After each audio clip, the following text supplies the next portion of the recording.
A Sessional da Ordem dos Advogados do Brasil, Seção São Paulo, por suas comissões de Direito do Terceiro Setor e de Direito e Liberdade Religiosa, tem a honra de recebê-los para a Semana do Terceiro Setor, com o tema Educação, a contribuição das organizações da educação na pandemia, que conta com o apoio das comissões de Ação Social e Cidadania e de Cultura e Eventos da OAB São Paulo. Este evento compactua com os Objetivos de Desenvolvimento Sustentável da ONU. Agradecemos e saudamos as autoridades que compõem essa mesa virtual, os participantes e todos aqueles que contribuíram com a campanha do agasalho. Para conduzir a abertura oficial deste evento, anunciamos a doutora Ana Carolina Barros Pinheiro Carrenho, presidente da Comissão de Direito do Terceiro Setor da OAB São Paulo. Doutora Ana, a palavra é sua.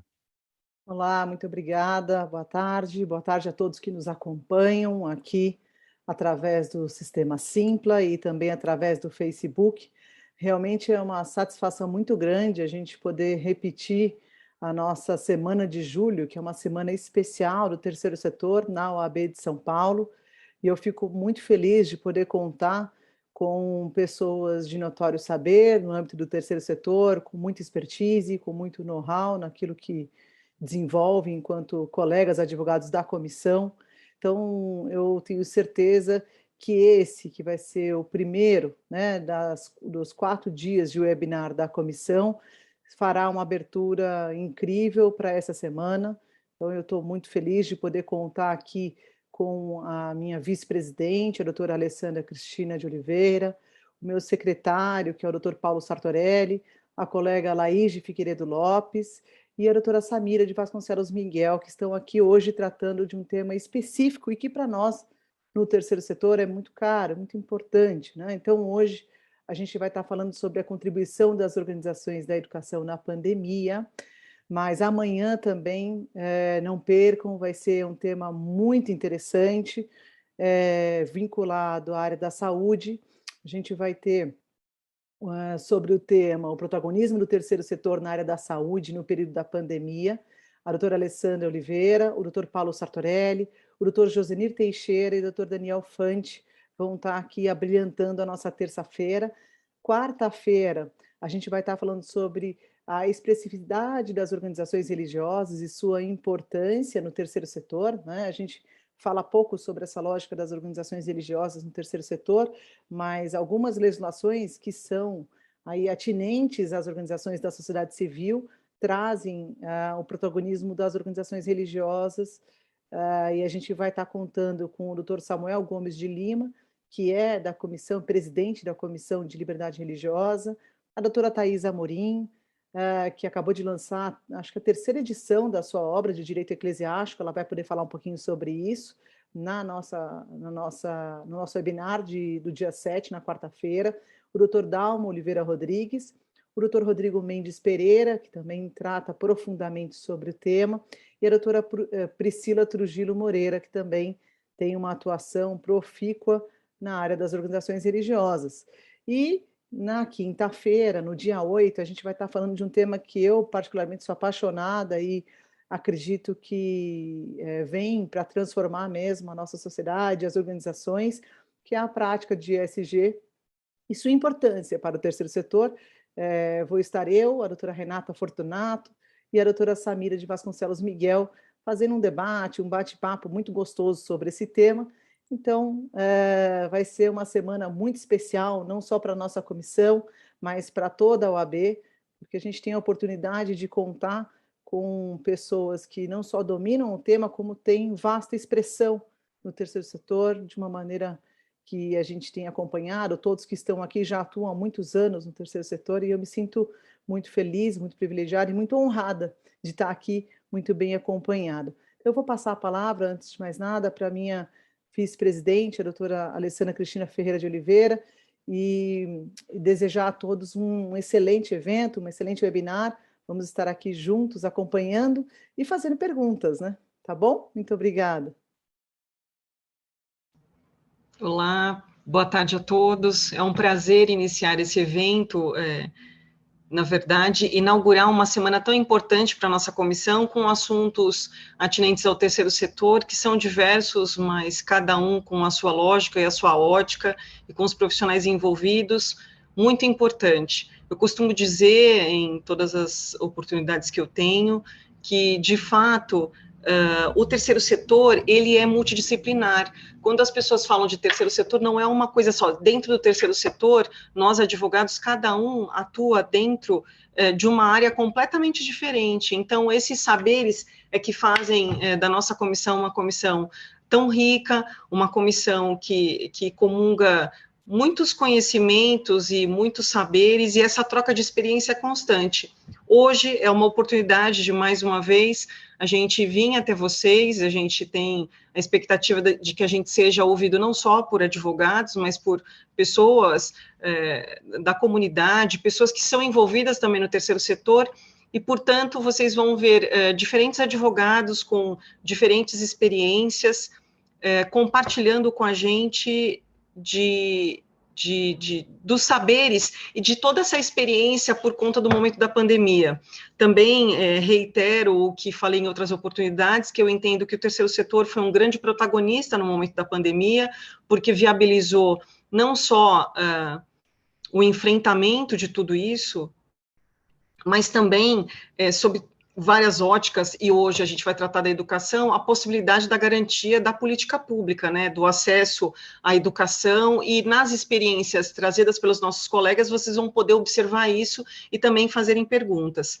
Eu passo a palavra para começar a nossa colega, a doutora Laís Figueiredo Lopes, doutoranda em Direito Público pela Universidade de Coimbra, mestre em Direito pela PUC, advogada sócia do SASE, Bechara, Estorto, Reit e Figueiredo Lopes, advogado, e integrante da nossa comissão. Doutora Laís, a palavra é sua.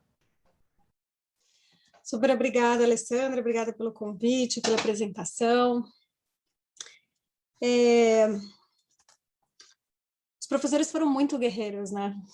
Os professores realmente têm o meu respeito, merecem todos os nossos parabéns, porque eles tiveram que se reinventar. Acho que muitas das nossas atividades foram impactadas, mas, sem dúvida, a área da educação, que é o nosso foco aqui hoje, teve um impacto bastante expressivo em termos de... enfim, adaptação, né? Viraram blogueiros, tiveram que aprender a fazer vídeo, dinâmicas para engajamento, enfim, em um ambiente muito diferente, né, do que é o ambiente presencial, a observação, a troca, a formação de vínculos que se tem na vida, quando a gente tem a oportunidade de estar no mesmo ambiente fisicamente. Parece até que a gente já está fisicamente agora nos ambientes virtuais, de tanto que a gente aprofundou essa experiência digital, mas não é a mesma coisa, né? Então, de fato, foi muito bonito aí todo o processo que as entidades e as organizações que são vocacionadas à educação realizaram nesse momento de pandemia. Até cito aí um prêmio importante, que é o prêmio da Folha de São Paulo, que chama Prêmio Empreendedor Social, e que no ano passado premiou os empreendedores sociais no combate ao Covid, né, aos efeitos diretos e indiretos, as mitigações, os legados, enfim. Foram muitas iniciativas interessantes no ano passado, esse ano está aberto de novo, então acho que tem muita experiência para enfim, reconhecer, né? Os meus colegas vão complementar com outras experiências mais concretas, e eu quero mencionar aqui uma preocupação que a gente vem alertando desde o início da pandemia com as entidades de educação e outras, mas os dois casos que eu quero mencionar que foram bastante emblemáticos e que a gente, enfim, escreveu sobre eles, justamente foram na área da educação, né? Então, qual é a questão? Quando a gente está falando de uma parceria entre uma entidade privada sem fins lucrativos com a administração pública, existe todo um regramento dessa contratualização. Eu trabalhei na Secretaria-Geral da Presidência justamente liderando esse processo de melhoria desse ambiente regulatório que culminou na Lei 13.019 de 2014. Logo em março de 2020, no início aí do agravamento, quando começou a ter uma maior incidência e os casos começaram a se alastrar no Brasil, várias administrações públicas, vários entes federados começaram a regular como funcionariam os contratos administrativos em relação à sua execução durante esse momento, enfim, inesperado, né? Acho que no começo a gente estava muito otimista, achava que ia demorar 2 meses, alguns dispositivos foram para 6 meses, mas então, estamos aqui ainda nesse processo, 1 ano e meio depois, o que só demonstra, enfim, a importância desse olhar regulatório nesses ambientes de crise. Tá? São Paulo editou a Lei Municipal 17.335 de 2020 para os contratos administrativos em geral e também estendeu esses dispositivos para os termos de colaboração, os termos de fomento no âmbito do município de São Paulo. Então, em tese, os serviços de natureza continuada, com mão de obra não eventual, ainda que tivessem atividades suspensas, deveriam ter o seu pagamento mensal mantido.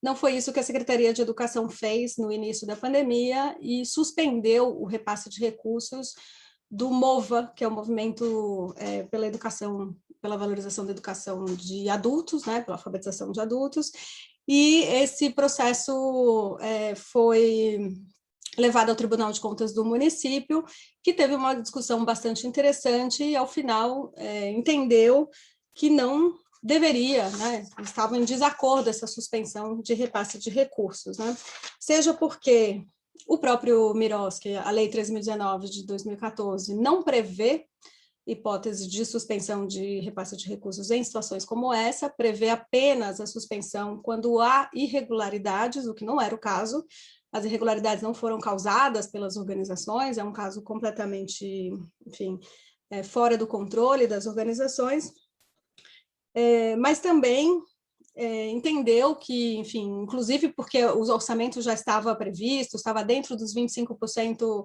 constitucionalmente obrigatórios, né, na área da educação, não haveria por que não garantir o repasse, né, do pagamento mensal para as entidades. E, ao final, então, esse pagamento foi mantido. Né? Um caso semelhante aconteceu também no âmbito do município de Porto Alegre, onde as entidades de educação infantil se mobilizaram, entraram com uma ação popular, né? Na verdade, a gente teve presença do Parlamento e também do Ministério Público Estadual nessa ação específica, justamente questionando um ofício da Secretaria dizendo que ia suspender o repasse de recursos, né? E, ao final, não só o juízo de primeiro grau teve uma decisão parcialmente positiva, dizendo que não poderia ter efeitos retroativos, mas com o agravo do Ministério Público, a decisão do tribunal foi... Então, a decisão de primeiro grau tinha sido que poderia, mas não poderia retroceder, e a reforma da decisão, então, foi de que realmente não poderia suspender, que o pagamento deveria ser mantido, inclusive alegou o princípio da continuidade, demonstrando que esses trabalhadores que estão alocados na equipe de trabalho das organizações da sociedade civil deveriam ser mantidos e serem pagos, né?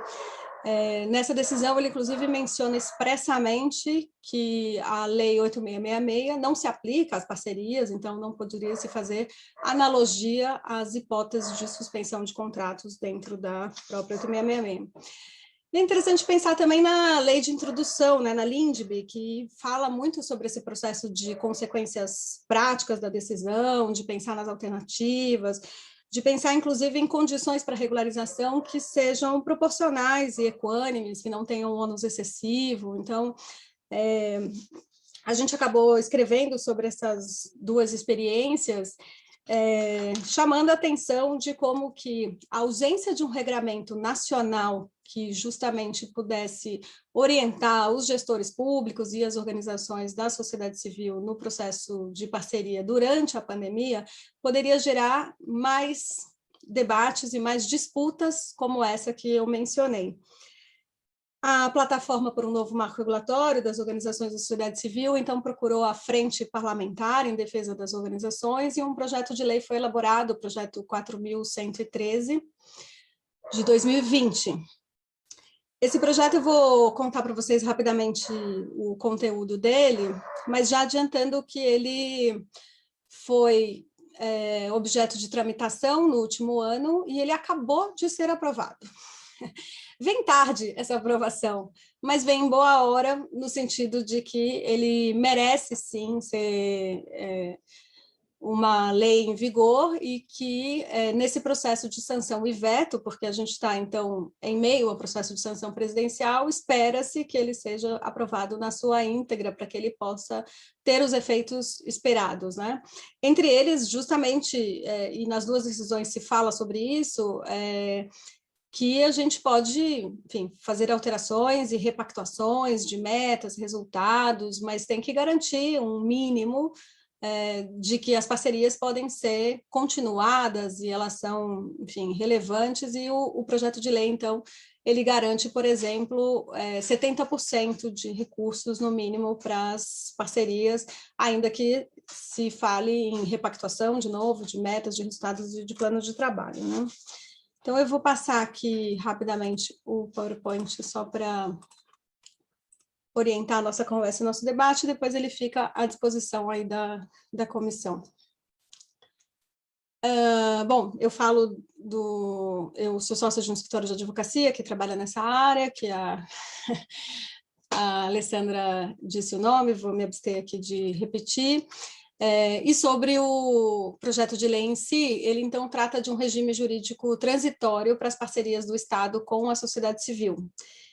Ele orienta os gestores e as organizações sobre esses ajustes, buscando mais segurança jurídica, e ele se aplica não só ao MIROSC, onde tem os termos de fomento, colaboração e acordos de cooperação, mas também às suas exceções, aos contratos de gestão, termos de parceria, convênios, termos de compromisso cultural e etc. Ele reconhece que pode haver suspensão parcial ou integral das parcerias pelas medidas restritivas impostas pela pandemia, mas assegura pelo menos 70% dos recursos. Permite alteração por apostila, dispensa termo aditivo, exceto no caso de complementação do objeto da parceria. E aí é bem interessante essa construção de autorizar que os recursos já previstos, enfim, alocados, já planejados dentro do orçamento, podem, a gente fala no passado, pela demora na tramitação desse projeto, mas que ele possa ser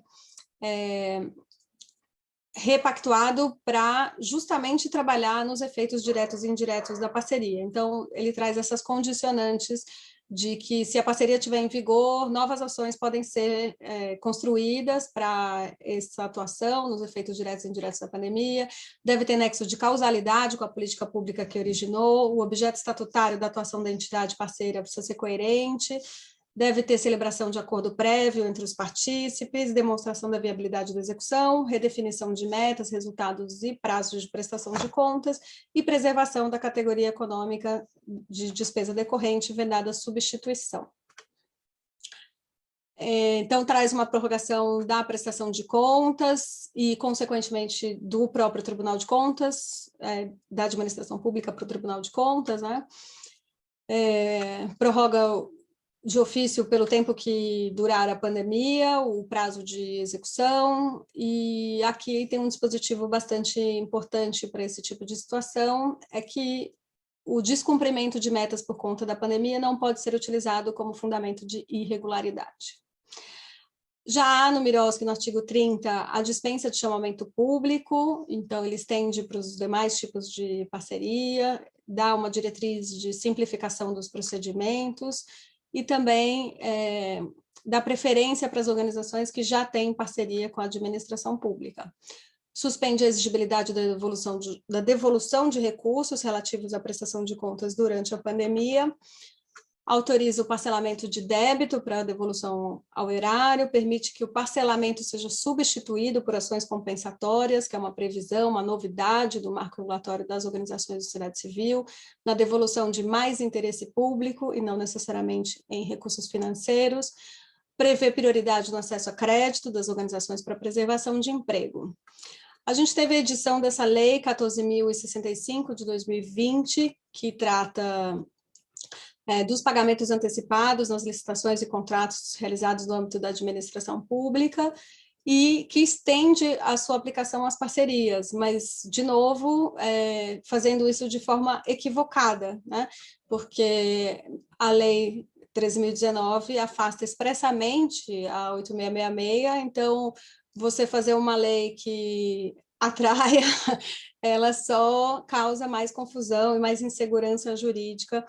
E, além disso, as organizações têm uma lógica diferente, porque elas recebem o recurso já de forma antecipada e depois apresentam os resultados, o que não é o caso dos contratos administrativos, que são pagos após a apresentação dos produtos, né? Então, isso aqui só gera mais confusão ao ordenamento jurídico e é mais para mencionar a necessidade de acompanhamento, de edição e de ter um olhar específico sempre para essa relação que é diferenciada quando se trata de entidades privadas sem fins lucrativos.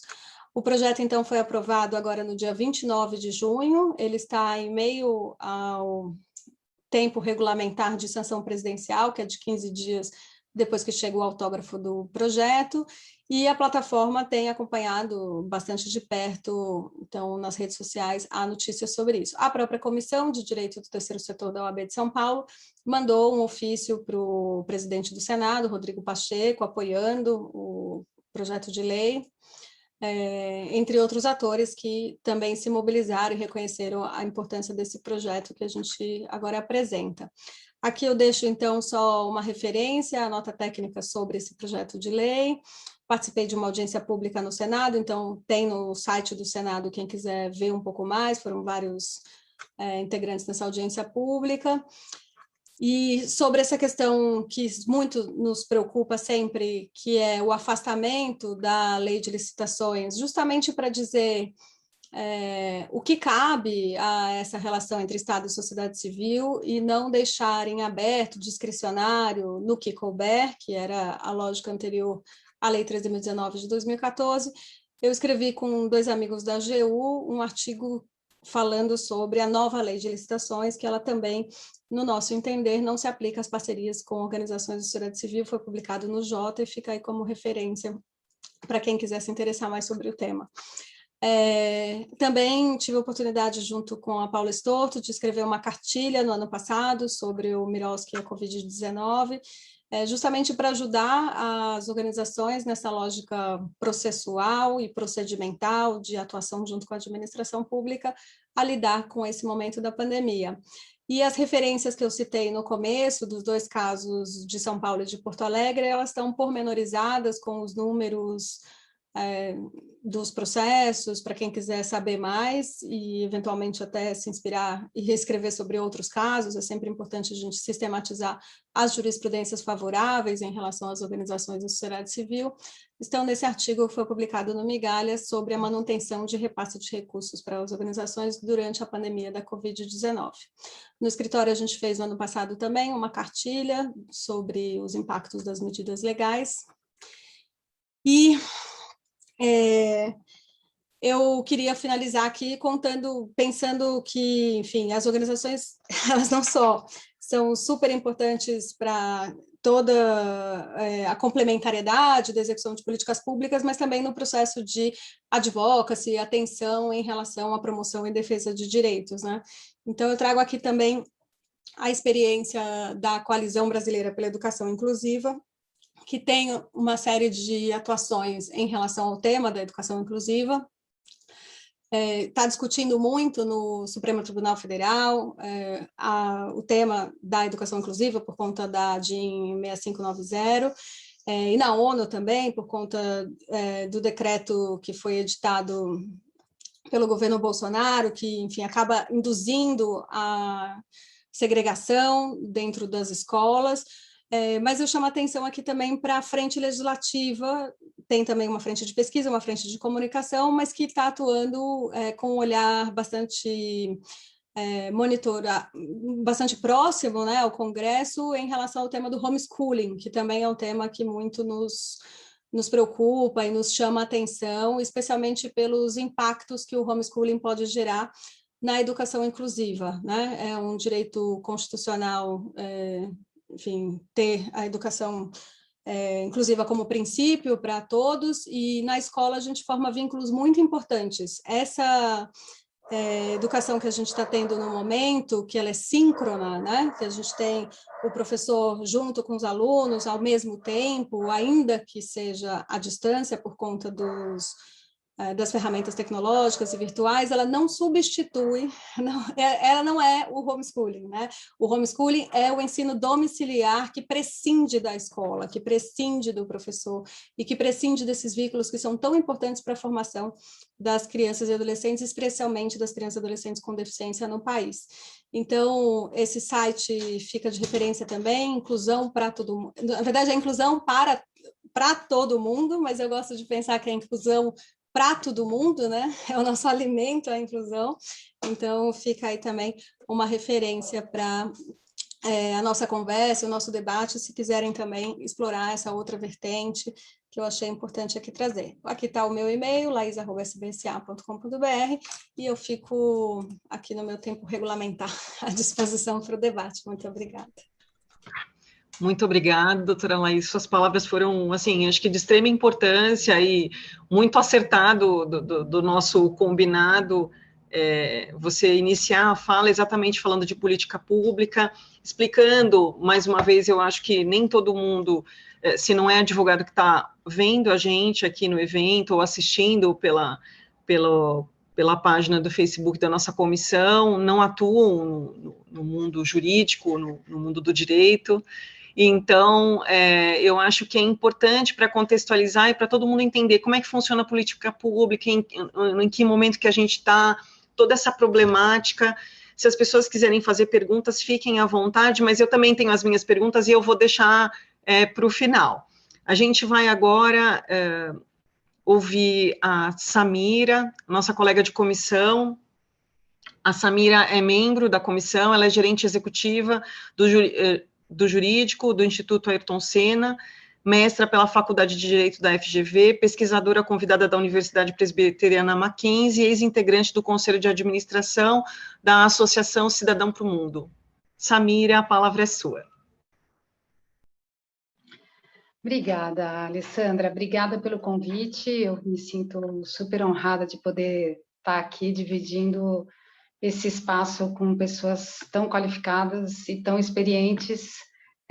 O objetivo da minha fala aqui hoje é contar um pouquinho mais sobre como o Instituto, enquanto organização do terceiro setor, que escolheu como ferramenta para o desenvolvimento humano a educação, atuou nesse período de pandemia. E para iniciar minha fala, eu trouxe um pouquinho a história do Instituto, né? Por que a gente existe, qual que é a nossa visão, como que a gente atua, depois o que a gente fez a partir do cenário da pandemia, e contar um pouquinho como a gente quer seguir atuando para atingir o nosso objetivo maior, que é o do desenvolvimento humano sustentável, né? Então, eu trouxe aqui a missão e a visão do Instituto. Eu acho que, como a palestra não é só para advogados, é sempre bacana a gente trazer um pouquinho do que nos move, né? O Instituto tem um pouquinho de dificuldade, às vezes, de se comunicar e de dizer a que veio. A gente, muitas vezes, é entendida como uma organização de educação. Nós somos uma organização de assistência social. Nosso mote é o desenvolvimento humano sustentável, mas a gente escolheu a educação, que é um direito social, como ferramenta, e a escola pública, onde a gente vê uma grande parte dos beneficiários da política de assistência social existirem, né, estarem presentes, como o melhor lugar para a gente poder desenvolver a nossa missão, né? E a gente só trabalha baseado em conhecimento científico, em evidências, e procurando sempre buscar uma forma de desenvolver os potenciais humanos que são passíveis desse desenvolvimento, e assim a gente tem trabalhado desde o Day Zero. Então, o Instituto foi criado em novembro de 94. Em 1995, a gente, então, já tinha claro que o que a gente estava buscando era transformar a realidade de crianças e jovens do território brasileiro através de desenvolvimento humano, dando oportunidade para que essas crianças e jovens pudessem desenvolver os seus potenciais, né? A partir de 96, a gente criou o paradigma de escala. Naquela época, era difícil alguém imaginar que uma organização pudesse atingir todo o território nacional. E a gente fez isso. A gente, através de um programa que visava a alfabetização na idade certa, porque a gente, de novo, entende a educação como maior ferramenta de desenvolvimento humano, conseguiu atingir praticamente todos os estados da federação. E a gente não se limitou a fazer, a gente também criou alguns projetos que visavam dar clareza e chamar a sociedade para participar dessa transformação, né? Em 97, ficou claro que a gente elegia o direito social da educação para a atuação, e a partir de 98 e 99, a gente começou a trazer um outro paradigma, que era o de acompanhamento, monitoramento, de metas e avaliações e de gestão, para a gente ganhar eficiência em escala. A partir de 2000, a gente começou a trabalhar os 4 pilares de educação, que é o fazer a fazer, fazer aprender, fazer a conhecer e fazer conviver, e consolidamos esse modelo de educação a partir de 2007, e a partir de 2011 começamos a trabalhar outros paradigmas, entre eles o paradigma do conhecimento, né? Trabalhar as habilidades de conhecimento cognitivas, para que a gente pudesse ultrapassar a barreira da falta de letramento das crianças e jovens do Brasil, seja na língua portuguesa, seja em matemática, seja em programação. E, mais recentemente, a gente tem trabalhado as habilidades socioemocionais, porque a gente olha o ser humano de uma forma integral, completa. E, para isso, a gente precisa olhar também não só aquilo que se conhece, mas também como é que a gente chega ao conhecimento, né? E foi muito oportuna a fala da Laís, quando ela traz essa necessidade da gente trabalhar educação dentro de uma esfera de política pública, porque o Instituto também acredita nisso. E logo em 2007, quando a gente trouxe o paradigma da escala com eficiência, a gente ajudou na criação do IDEB, que hoje é um índice que todo mundo segue quando quer medir a proficiência educacional das redes públicas de ensino. E também fomos aliados e grandes articuladores em 2019, quando a gente trouxe como política pública lá na BNCC, que é a Base Nacional Curricular, as habilidades socioemocionais, né? E agora o Instituto já está se preparando para uma outra onda. A gente está trabalhando fortemente motivação, fizemos um seminário internacional na última semana, porque a gente entende que a vontade e a motivação, que são habilidades socioemocionais, são determinantes para o desenvolvimento humano e para que você tenha uma educação de qualidade, né? Falar um pouquinho sobre o que são as competências socioemocionais, né? A gente reuniu, ao longo das nossas experiências, algumas delas que são indispensáveis para que a criança e o jovem possam, de fato, ter o seu desenvolvimento pleno, né? Estou trazendo aqui um quadro elucidativo, né? Abertura ao novo, resiliência emocional, autogestão. E a gente trabalhou muito fortemente essas questões de habilidades socioemocionais na pandemia. Parece que era uma coisa meio que planejada, né? A gente tinha descoberto, através das nossas pesquisas, que se você traz, junto com o desenvolvimento cognitivo, o desenvolvimento das habilidades socioemocionais, você consegue acrescentar ou acelerar pelo menos 3 meses de conhecimento ao ano de uma criança, então você consegue avançar naquilo que ela tem em termos de desenvolvimento a cada ano, pelo menos 3 meses, né? E na pandemia, o que a gente procurou fazer foi dar mais luz para esse tema, então a gente lançou um espaço específico no nosso site, que não estava voltado exclusivamente para as pessoas que estão na educação, mas também ficou a serviço desses educadores e gestores, né? Mas lá a gente tinha dicas para pais, a gente tinha dicas para crianças e jovens, a gente tinha dicas para educadores e gestores, e a gente entende que, pelo número de usuários e de visualizações, a gente trouxe a nossa contribuição nesse momento tão importante e tão frágil da nossa sociedade, né? Para toda a sociedade, e também através de uma parceria que a gente fez com o CONSED, que é o Conselho Nacional de Educação, e com a Undime, que é quem reúne todos os municípios brasileiros em torno de si, a gente conseguiu levar a experiência das habilidades socioemocionais para a seara da rede pública de ensino, e o enfoque aqui era poder preparar esses professores para fazer a guinada que ela fazia, né? De repente, ele tinha que virar artista, blogueiro, acolher essas crianças que estavam absolutamente fragilizadas. A gente sabe o quanto nós perdemos aí em termos de educação nesse período da pandemia, né? Como vai ser difícil a retomada. A gente já vinha com um atraso, né? Se a gente olhar aí os nossos índices de PISA, a gente sabe que a gente está indo aí a passos de tartaruga, quando a gente deveria estar indo a passos mais largos. Mas essa pandemia, ela trouxe um impacto grotesco, e os professores, de fato, não estavam preparados sequer para voltar às salas de aula. Tem uma dificuldade absurda deles se comportarem e deles acolherem essas crianças, né? Que muitas delas com violências domésticas, muitas delas com impossibilidade de acompanhar ao longo desses 13, 14 meses qualquer tipo de conteúdo.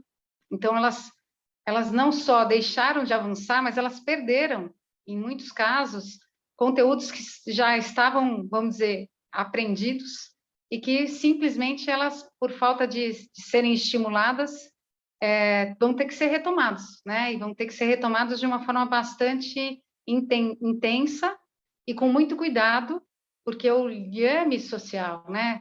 Toda essa questão de vinculação, ele está muito, muito fragilizado com tudo isso que passamos durante a pandemia, né? Então, também aqui o Instituto entende que foi a contribuição que ele deu no nível público para a sociedade brasileira, né? E o que é que a gente procura fazer em termos de futuro, né? A gente vai continuar disponibilizando metodologia e instrumentos para contribuir para a escolha de uma política pública que leve ao desenvolvimento humano sustentável. A gente vai continuar disponibilizando material para formação e capacitação técnica, não só dos educadores, mas dos gestores e de todos aqueles que tiverem interesse em desenvolver as habilidades socioemocionais e cognitivas de crianças e jovens, né? A gente está trabalhando fortemente na questão da inclusão econômica de famílias, temos um projeto específico voltado para o mundo do trabalho, temos uma parceria com o Estado de São Paulo, e hoje estamos atendendo praticamente toda a rede pública do Estado de São Paulo nesse projeto, que é o projeto de vida, e que leva as crianças e jovens do final do ensino médio a pensarem como é que elas se tornam protagonistas e como é que elas se tornam colaboradoras de uma sociedade que faça, de fato, desenvolvimento, né? Que, de fato, leve o Brasil para o patamar que ele merece, do ponto de vista econômico, social, né? E a gente também tem trabalhado fortemente na fomentação do debate e pesquisa. O nosso seminário internacional é uma dessas iniciativas, para que a sociedade brasileira como um todo também se responsabilize cada dia mais pelo resultado que a gente tem que dar como país e como sociedade, né? Eu estou deixando aqui o nosso site, estamos super à disposição para conversar com qualquer outra organização e com qualquer outro parceiro, para que a gente possa, juntos, trabalhando em rede, mudar a realidade nacional e contribuir cada vez mais para esse desenvolvimento. Obrigada de novo pela oportunidade, eu também fico aqui à disposição para responder qualquer questão.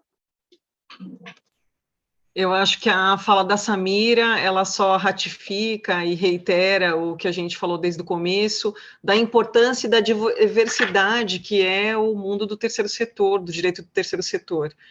É um evento da OAB, estamos entre advogados, e vocês podem perceber que o assunto educação, a gama de informações que foram trazidas por duas falas, e falas de profissionais que atuam nessa área e têm experiências completamente diferentes, que agora vão ser complementadas pelo pelo Dr. Paulo.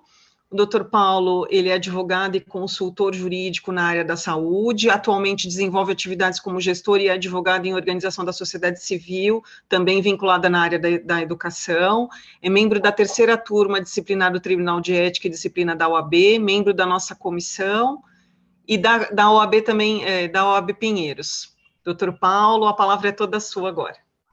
Muito obrigado, doutora Alessandra, pelo introito. Eu gostaria inicialmente aqui de agradecer primeiro a OAB, né, na pessoa do nosso presidente, Caio Augusto, aqui representado pela doutora Ana Carrenho, também a doutora Alessandra como vice-presidente da nossa comissão, e agradecer pela oportunidade da árdua tarefa que eu tenho de falar depois de pessoas tão brilhantes, né, mulheres brilhantes na área da educação, e realmente a explanação as explanações que me antecedem foram muito ricas, né, no conceito, nos detalhes, e daí a gente vê também como esse mundo é grande, né, o terceiro setor na educação. Então, longe de complementar, aqui eu queria só trazer um pouquinho da minha experiência.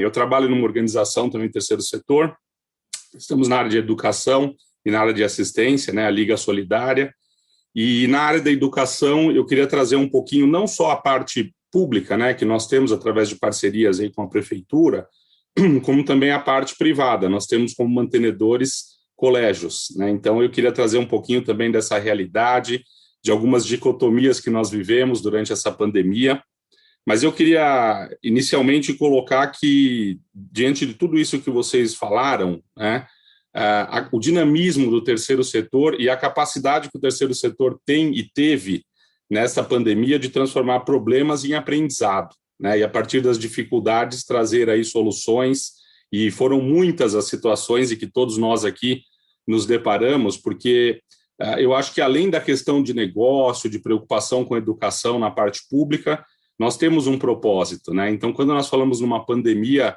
sem antecedentes, acredito que ninguém aqui nunca tenha vivido uma fase como essa que nós vivemos hoje, nós vemos o quanto o propósito ele fez a diferença, de muitas vezes nós estarmos preocupados das crianças não estarem na escola, mas ao mesmo tempo estávamos preocupados delas estarem em casa, aglomeradas, né, como a doutora Laís também colocou, a doutora Samira, muitas vezes vivendo violência doméstica. Então esses problemas eles cada vez mais ficaram latentes para nós, e aí nós largávamos a educação, íamos para a assistência, e assim fomos, né, segurando as pontas ali para que a gente pudesse realmente atuar dentro do propósito que nos traz no terceiro setor.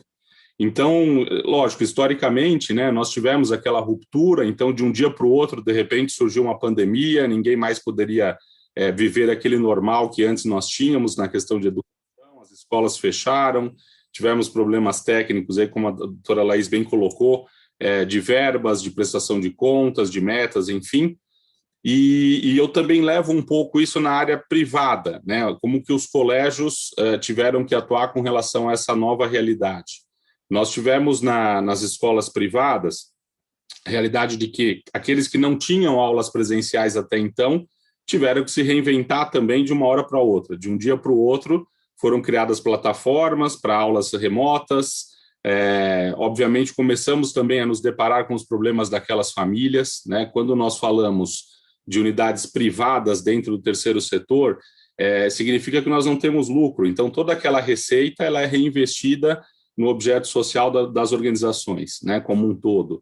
Então, nós tínhamos ali, logicamente, o impasse de, ao mesmo tempo que nós tínhamos que manter as nossas atividades sociais e atividades de educação na esfera pública, nós tínhamos que nos sensibilizar também para as famílias que estavam perdendo seus empregos, diminuindo as suas receitas. Então, na nossa experiência, a forma que nós tivemos de enfrentar isso foi cada vez mais focar no ensino de qualidade, né? Então, nós não tivemos, dentro do possível, a assunção, no caso da redução salarial para os professores, porque, de certa forma, ali eles trabalharam mais do que estavam trabalhando, né? Porque havia uma realidade nova na qual eles deveriam estar inseridos, que aí são as aulas virtuais, e nós sabemos, né, enquanto pessoas talvez já na área acadêmica, que não é fácil para um professor, de repente, sair de um presencial e entrar numa aula, né? Como assim muitos palestrantes também, como nós, eu particularmente, sair de uma mesa física em que a gente possa se abraçar, dar as mãos e partir para uma mesa virtual, né? Então, são novas ferramentas que nós temos que nos adaptar. E não foi fácil também para os professores essa nova realidade. Então, tivemos algumas situações nas quais os professores estavam, né, emocionalmente abaixados. Nós tivemos algumas questões de afastamento, também os pais de alunos tendo a necessidade de ter desconto nas mensalidades, não conseguindo arcar.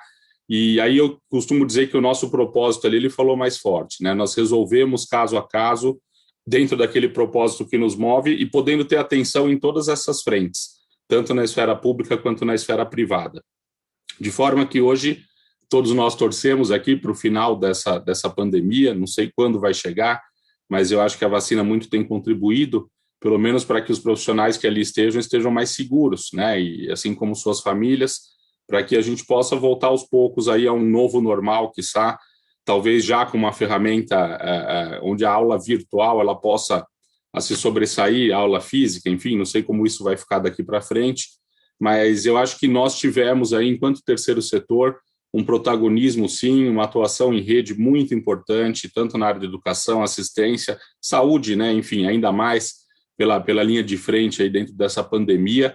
Então, eu gostaria de aproveitar e já finalizar aqui a minha fala, inicialmente parabenizando os profissionais da educação, como as doutoras aqui colocaram antes de mim, né, pela capacidade de se reinventar, de segurar o seu propósito, de cada vez mais contribuir para que numa pandemia a gente pudesse não deixar a educação cair tanto, né, porque como a doutora Samira falou, nós vamos escolher os reflexos, mas eu acredito que nós tenhamos muita energia aí para correr atrás desse prejuízo, reinventar, criar novas ferramentas para a gente poder dizer que não nos tragam tantos prejuízos aí para quem está na linha de frente, né? Principalmente aqueles que dependem de uma educação de qualidade, que é isso que todos nós aqui queremos. Mais uma vez agradeço aí a oportunidade, também fico à disposição para o debate, qualquer tipo de dúvida que possam ter.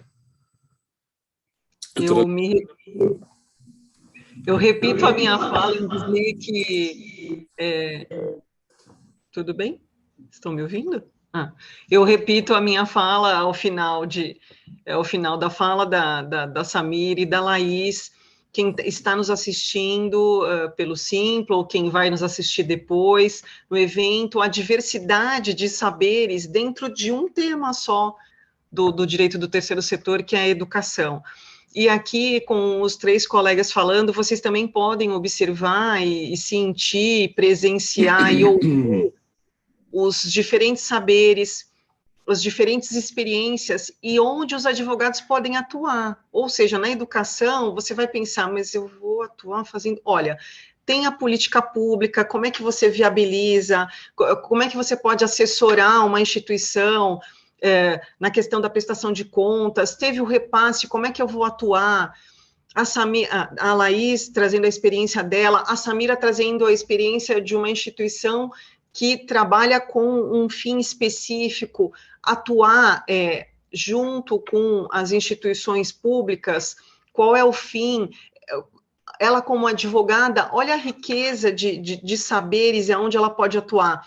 O doutor Paulo, advogado interno, tendo que lidar com solicitações de desconto, mensalidade, como é que é a questão trabalhista dos profissionais, como é que a gente vai fazer, a gente tem que atuar. O advogado, dentro do mundo do terceiro setor, ele pode atuar em muitas frentes, e aí, mais uma vez, eu estou me repetindo, porque efetivamente é isso, dentro da área da educação, quantos saberes a gente tem, e em quantas frentes o advogado pode atuar. Porque muitas vezes, quando eu falo que eu atuo do terceiro setor, as pessoas me perguntam se eu trabalho de forma voluntária. As pessoas, elas não têm a visão de que, efetivamente, a gente pode atuar de uma forma profissional, porque a gente tem que ter conhecimento, a gente tem que estudar, a gente tem que ir atrás.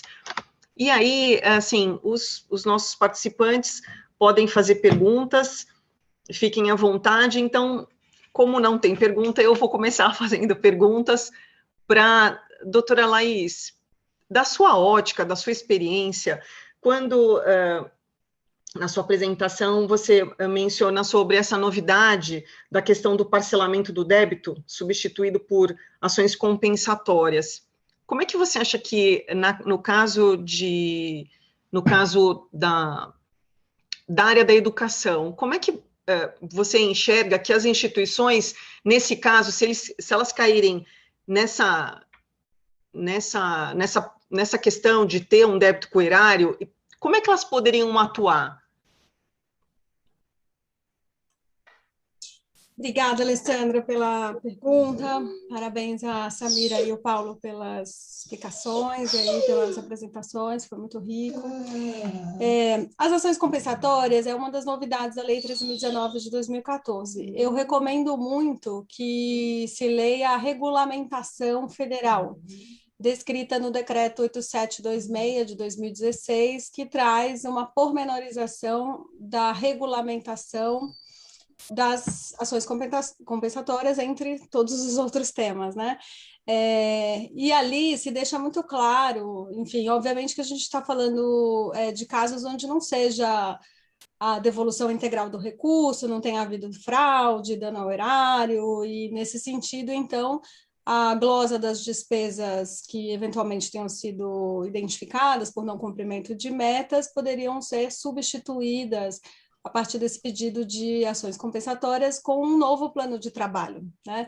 Então, é nesse sentido que a gente fala de devolver em mais interesse público, né? Então, se eu estou falando de alguma coisa na área da educação, por exemplo, eu poderia, enfim, adicionar e prever um planejamento de outras atividades, outras ações conectadas com o objeto principal, para fazer essa devolução, e não necessariamente a devolução em recurso. Por isso se chama de ações compensatórias de interesse público, né? Porque a gente acaba compensando, ao invés da devolução do recurso financeiro, com a devolução do recurso em interesse público, em ações de interesse público. O que eu acho que é um grande ganho para o Estado brasileiro, né, e para as próprias organizações. Em algumas prestações de contas, a gente tem muitos erros formais, até uma das grandes vantagens aí da lei foi a previsão também da aprovação com ressalvas, né? Então, a gente tem essa possibilidade, enfim, de ter, a partir dessa novidade, a nova entrega, né, de mais ações práticas e não necessariamente gerando o que pode, até alguns autores defendem, gerar o enriquecimento ilícito da administração pública, né? Que é quando a administração pública determina a devolução dos recursos e que eles, enfim, de fato foram aplicados no objeto. Aí tem muito que ver com o caso concreto, mas eu recomendo a pormenorização, para quem se interessar mais por esse assunto, que verifique os artigos que tratam sobre o tema no Decreto 8726 de 2016, em vigor. É fácil de procurar, para quem não é advogado, site do Planalto, só você botar o número decreto, 8726, rapidamente deve aparecer aí no Google. Eu posso complementar? O nosso Google sempre salva a gente na legislação. Lógico. O que ela está falando, eu acho que, claro, independentemente de você ter repasse de recursos, no caso específico do Instituto, por exemplo, a gente faz muito acordo de cooperação técnica. E nós temos plano de trabalho também, temos metas, temos indicadores, e também sofremos com o fato de as escolas terem abruptamente encerrado suas atividades, algumas delas não retomaram, algumas retomaram parcialmente. Então, essa negociação e essa aproximação com os entes públicos e a sensibilização deles para a realidade que estamos vivendo, seja do ponto de vista de entrega, né, daquilo que nós podemos entregar para apoio e daquilo que podemos colaborar com a reinvenção que a gente está falando aqui, né, ela comporta uma renegociação até mesmo para aqueles acordos que não têm transferência de recurso, mas que estão altamente comprometidos em função da realidade que nós temos hoje das escolas, né? E apesar de, em muitos casos, a prestação de contas não ser exigida, o fato de você ter meta e indicador, a gente já teve, em algumas situações, relatórios que a gente produziu para demonstrar o cumprimento dessas metas, para demonstrar a coleta desses indicadores, porque nós estamos, no final do dia, trabalhando com recursos públicos, pode não haver transferência deles, mas tem compromisso, né? Tanto da organização do terceiro setor quanto do próprio ente público. Então, eu acho que essa possibilidade de compensação é muito importante quando a gente está falando de recurso público e de repasse, mas a renegociação e a adequação dos planos de trabalho nesse período de pandemia, ela é impositiva, a meu ver, para qualquer tipo de acordo que se tenha, inclusive para os acordos de cooperação técnica. Deixa eu só... Posso fazer uma colocação também, Alessandra? Lógico. Uma das coisas que a gente tem percebido, né, uma das informações que a gente tem colhido nas organizações é a capacidade dos usuários, e aí eu estou dizendo, né, na área da educação, se adaptarem ou não, né? Eu tive a oportunidade de acompanhar várias pesquisas sendo realizadas com um grupo grande, né, de adolescentes e jovens, e a percepção dos adolescentes e jovens em relação à pandemia, a percepção do aproveitamento deles no que diz respeito ao próprio aprendizado, em relação ao mercado de trabalho. Então, assim, eu acho que um dos legados que eu posso dizer, e obviamente tem pouca coisa, né, que a gente pode dizer que foi aproveitada, mas nesse âmbito todo de pandemia, de aprendizado, e aí eu acho que talvez fique mais adequado, é que, nesse sentido, a gente tem dados e a gente tem informações e a gente tem conteúdo robusto que eu acho dificilmente assim, o governo vai ter tão capilar quanto as organizações da sociedade civil. A gente consegue, com o nosso público, obter informações fidedignas e reais, né, em tempo real. Então, a gente acompanhou uma pesquisa desde o começo da pandemia, como esse jovem se sentiu, ou como ele estava ansioso ou não, quais foram as situações que aconteceram na família dele, enfim, em relação à questão do distanciamento.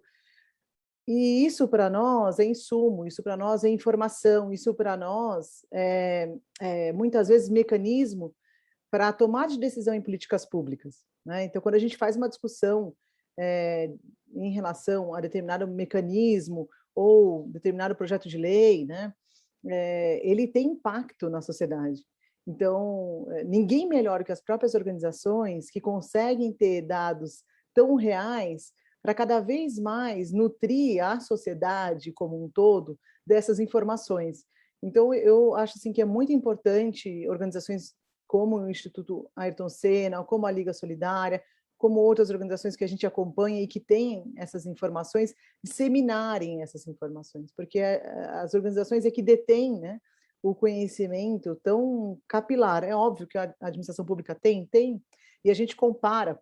Recentemente, a gente fez uma comparação sobre empregabilidade, com base no CAGED, de jovens que passavam por um programa de aprendizagem, né? Mesmo na pandemia. E o índice é 10% a mais do índice que tem no governo. Então, ou seja, as organizações conseguem se mobilizar com muita dificuldade, com muito desafio, mas o empenho para essa mobilização da sociedade como um todo é muito grande. Então, eu acho que isso é um legado de conhecimento que a gente está levando daqui para frente.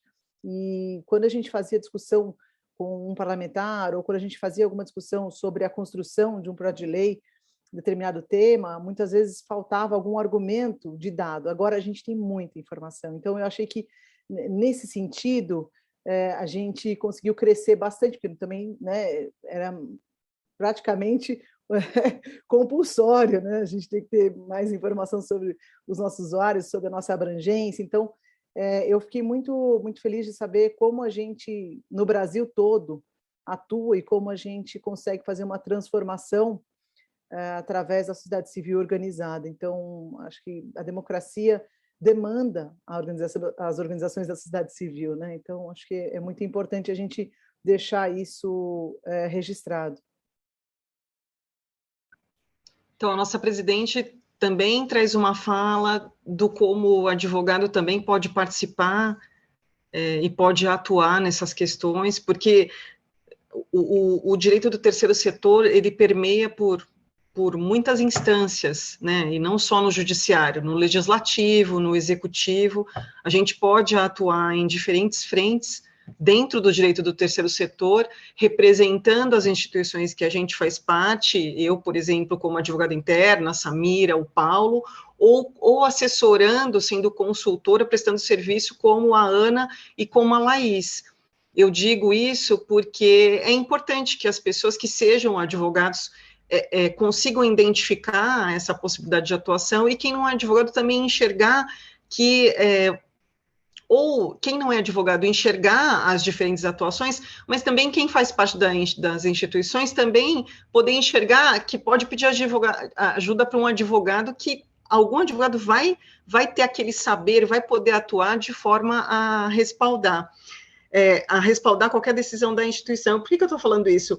A nossa presidente, a Ana, falou uma coisa muito interessante, que é o que eu falo lá na instituição que eu trabalho, que as informações, elas são muito importantes para o mecanismo da tomada de decisão. E é muito ingênuo a gente achar que quem atua no terceiro setor não faz parte do negócio.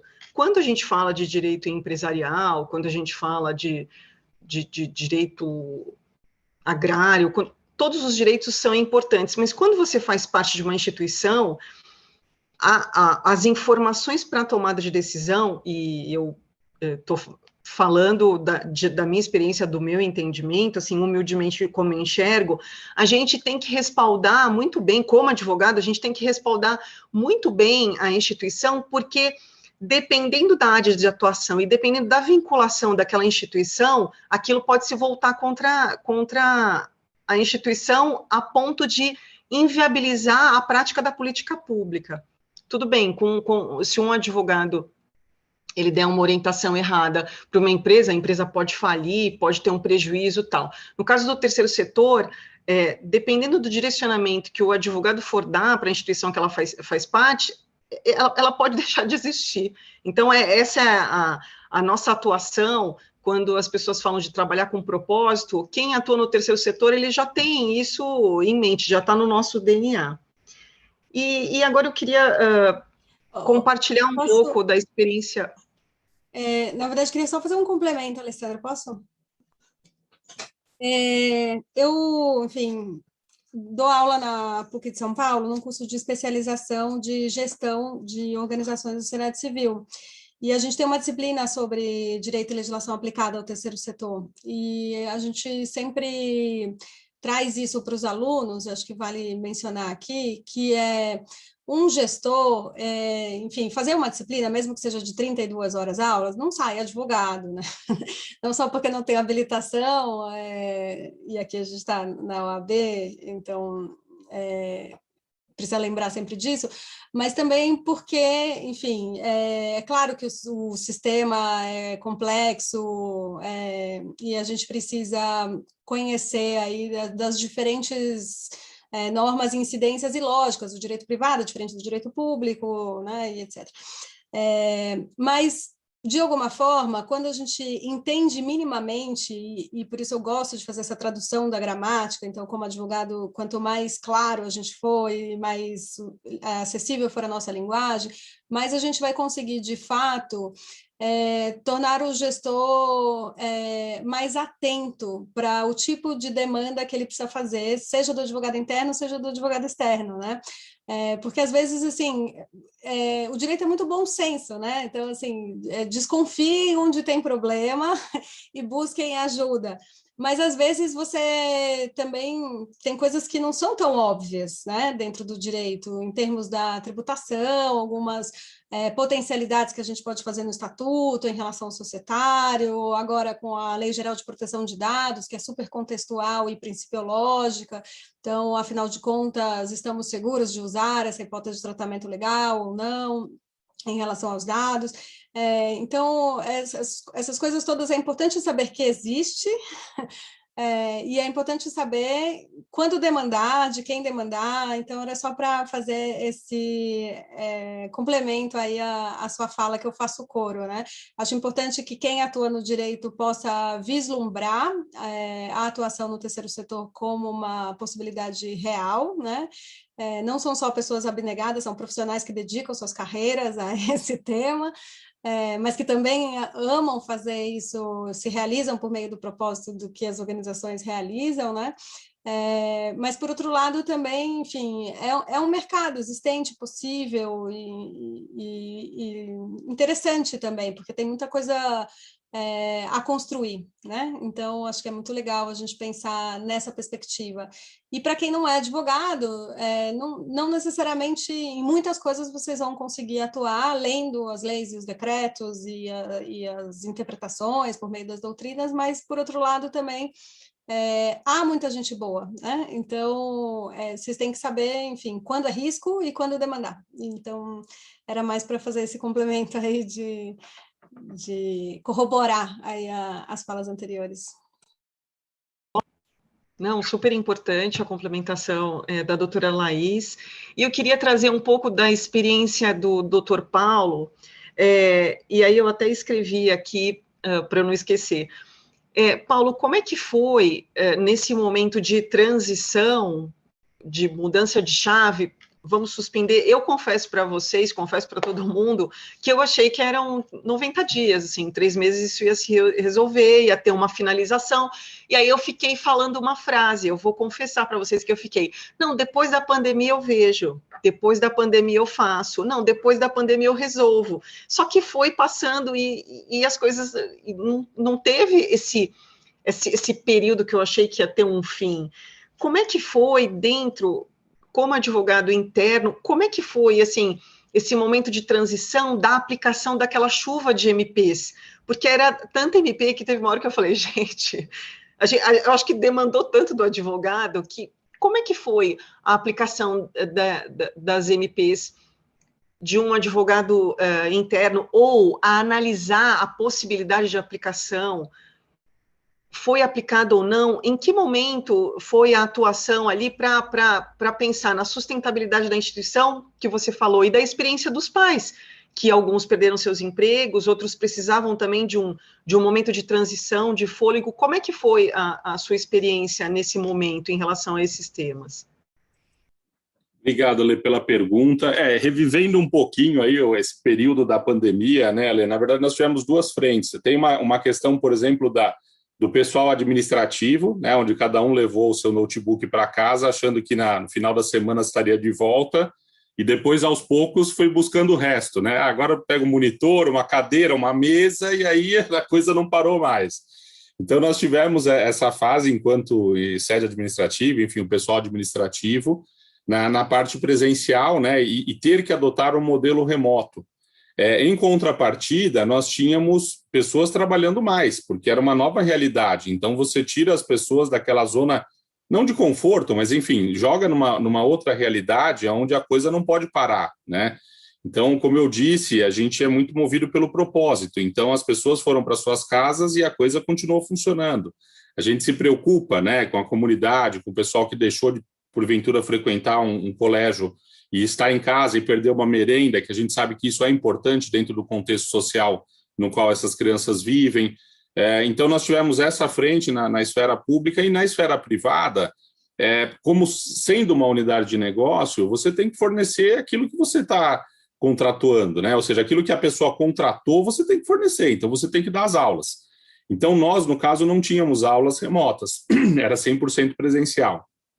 Então, tivemos aí um tempo de adaptação de 5 dias, basicamente, para montar uma plataforma ou contratar, enfim, e você também ter uma reprogramação daquele conteúdo pedagógico que era presencial, né? Então, os professores tiveram uma demanda muito maior. E aí, quando vieram as MPs, você tem uma parte de números, né, que a gente fala, toda empresa tem, eu acho que isso faz parte, a gente contabilizar receitas, despesas, enfim.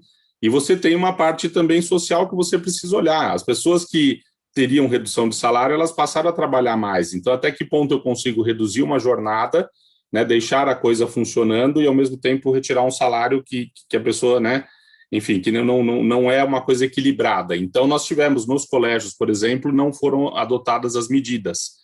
Então, as medidas provisórias não fizeram validade lá. Então, na verdade, os salários não foram reduzidos, porque as jornadas também não foram, né? E a gente tinha aquela questão do desconto, porque, lógico, os pais querem desconto. A aula presencial, ela traz eu acho que até uma pseudo, desconfiança dos pais, de que aquele conteúdo não está sendo passado, né? E depois nós tivemos, na verdade, uma prova de que não era assim. O conteúdo, ele foi, sim, adaptado, e depois a própria normativa, né, que foi vindo, como você falou, foram várias medidas provisórias, instruções normativas, orientações da DRE, o PROCON no meio, enfim, e aquilo foi mostrando que, de fato, haveria necessidade de fazer de uma outra forma e que aquilo não perderia a qualidade, né? Então, foi uma avalanche. Eu acho que todos nós aqui passamos, né? Nós vivemos várias situações, e todas ao mesmo tempo, e a gente não tinha muito tempo para pensar nas coisas, e aí você tinha que, logicamente, atender a todos, porque eu costumo dizer assim, você está acostumado a atender situações pontuais. Então, às vezes, um problema na família, um problema financeiro.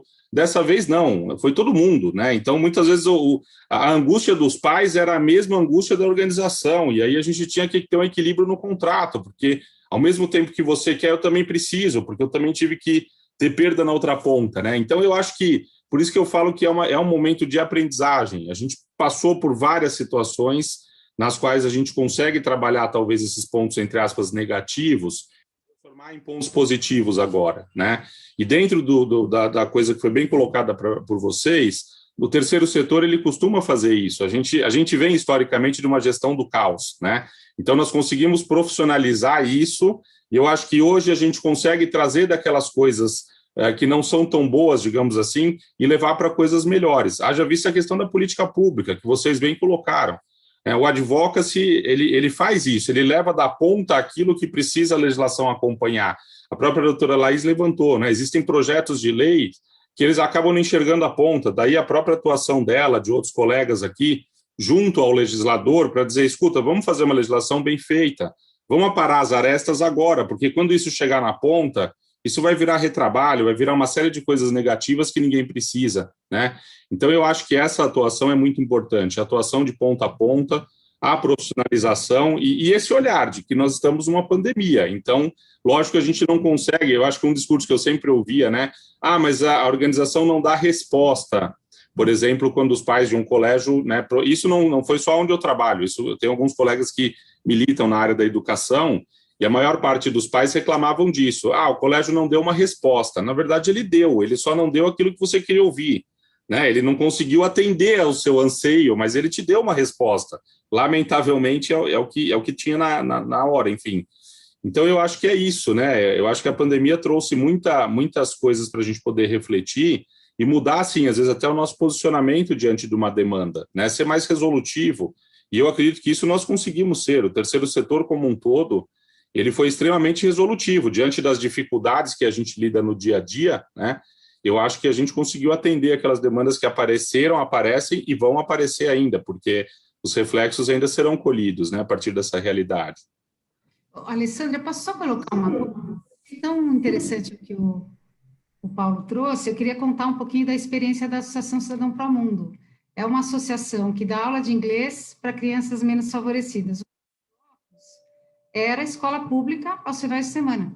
A gente era um dos fregueses, vamos dizer assim, da escola da família, que foi acabando, mas a gente tinha escolas fiéis que contavam com a gente, e a gente atendia uma comunidade de 2.500 alunos. Então, assim, era uma super operação. Nós estamos não só em São Paulo, mas algumas cidades do interior de São Paulo e no Rio de Janeiro. E quando veio a pandemia, você imagina, você dava aula de fim de semana em escola pública, acabou, cara.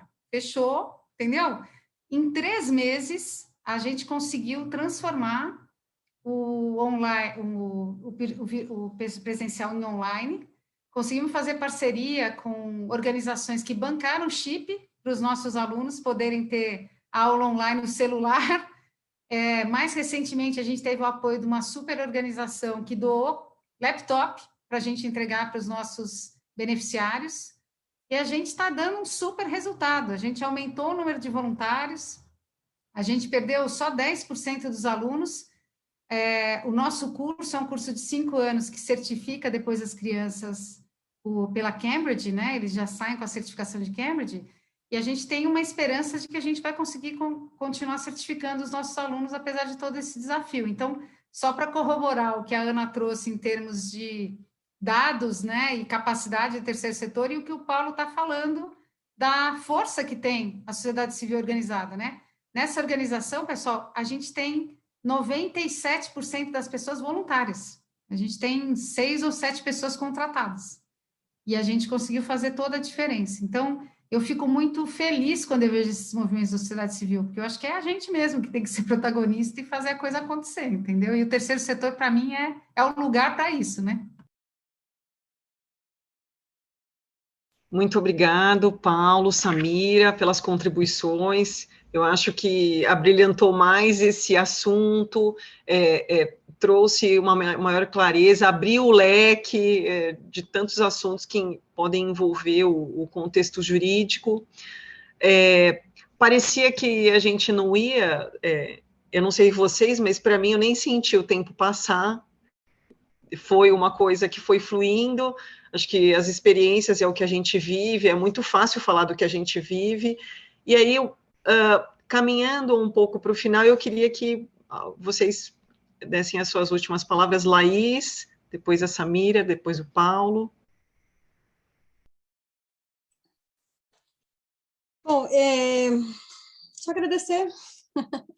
Nessa linha dessa nossa conversa também de pensar no papel do advogado, adicionalmente ao papel das organizações de educação, acho que a gente tem, por exemplo, um trabalho grande aí no advocacy citado pelo Paulo, inclusive de litigância estratégica, né? O novo CPC trouxe uma ampliação aí das possibilidades de amicus curiae, a gente vê o quanto que essa ideia de amigos da corte, tanto no Supremo Tribunal Federal, quanto também nas outras instâncias, né, é bastante importante. As organizações têm experiência, têm subsídios que podem ser levados para auxílio na tomada de decisão do judiciário, e isso faz diferença. No caso da DIN 6590, que eu citei para vocês no começo da educação inclusiva, há diversos amigos, que no plural chama MIT, né, que foram habilitados, que foram aceitos e que estão lá justamente para apresentar dados, informações, experiências, além de argumentos jurídicos também para os casos concretos, né? Eu atuo nesse tema específico, né? Faço parte, coordeno essa frente jurídica da Coalizão Brasileira para a Educação Inclusiva, então acompanho esse tema bastante de perto, e a gente também está atuando na Suprema Corte nesse sentido. Mas isso pode acontecer em diversas outras temáticas, diversas outras ocasiões, e é inclusive importante que as organizações também se reflitam sobre isso, porque as contribuições, elas são bastante assertivas para que a gente tenha decisões judiciais aderentes à realidade, né? Muitas vezes o desconhecimento, o conceito preconcebido, né? O preconceito em relação às organizações vem justamente de uma atuação mais informal. Então, quanto mais a gente conseguir construir uma atuação mais formal e mais valorizada, contributiva das organizações, e aí os advogados têm um papel bastante fundamental nesse sentido, acho que mas a gente vai cumprir a nossa Constituição, né, nosso Pacto de 88, né? Seja em relação à educação, seja em relação a vários outros temas.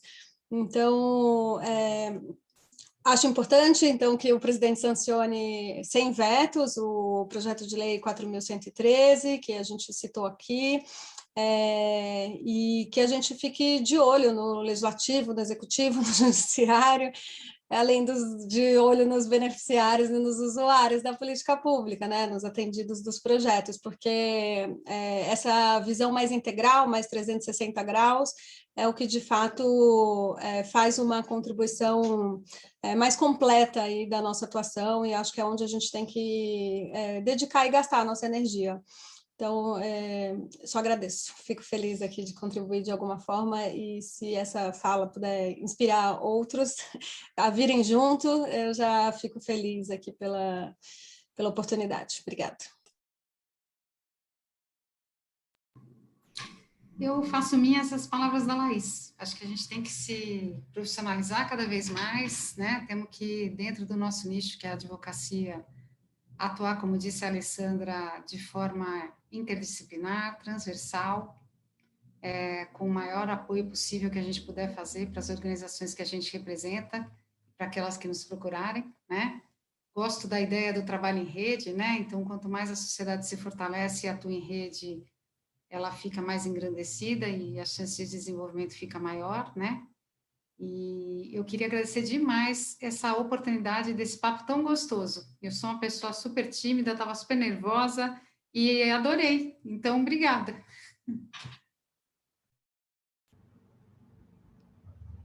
Paulo? Obrigado, doutora Alessandra. Bom, eu também queria aí fazer coro às falas anteriores, né? Agradecer a oportunidade de estarmos aqui. Eu acho que esse tema, a educação, ele é um tema muito importante, muito complexo, né? E quando a gente fala numa pandemia, eu queria aqui também enaltecer não só os profissionais da educação, como também os advogados, né? Eu acho que agora nós temos grandes desafios aí pela frente.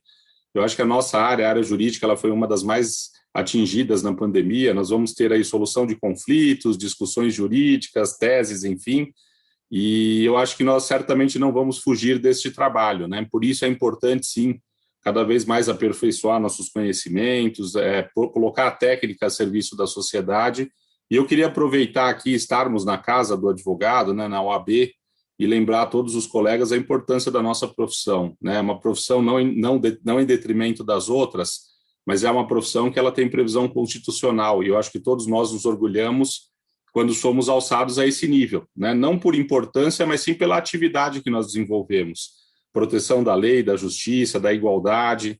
Então, eu acho que são diversos temas que nós vemos aqui todos os dias, né, nos eventos da Ordem dos Advogados do Brasil, e espero que a gente possa contribuir de alguma maneira. E hoje, levando aí a importância do terceiro setor, para que realmente as pessoas saibam que é um setor que ele é pujante, ele está sempre crescendo, ele está em movimento, e eu acho que, como vocês falaram, né, nós temos hoje uma estrutura para poder levar às pessoas aquilo que elas precisam, com parcerias com o poder público, às vezes brigando com quem precisa brigar. Eu acho que o nosso propósito, ele está acima de tudo, né, e a gente consegue fazer um trabalho juntos aí, e mais uma vez o prazer de estar aqui com vocês nessa mesa virtual, com mulheres brilhantes que no dia a dia demonstram o quanto o terceiro setor é importante, exercendo a advocacia com garra e atingindo resultados muito profícuos aí para toda a nossa sociedade. Mais uma vez, muito obrigado a todos e todos que nos assistiram também. Fiquem todos com Deus e se cuidem sempre.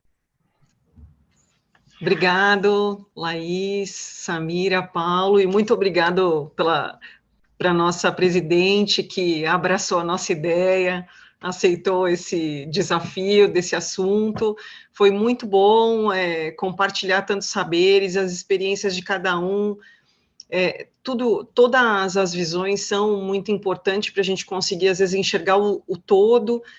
Muitos que estão aqui, acredito que são advogados, e os que não são advogados podem ver essa riqueza de detalhes que é formada a educação. Às vezes a gente olha uma coisa, a gente não consegue ter a dimensão do tamanho daquilo, ou tudo o que é necessário para aquilo funcionar.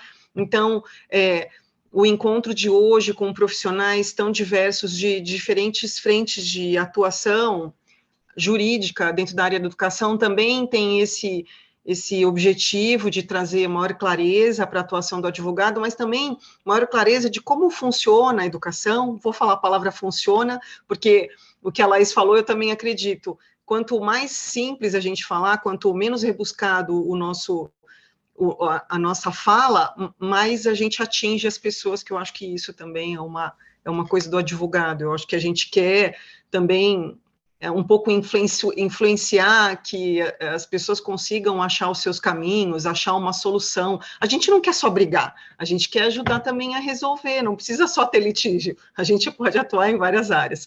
Então, muito obrigado por hoje, quero agradecer imensamente ao pessoal da OAB, que nos deu toda a assessoria.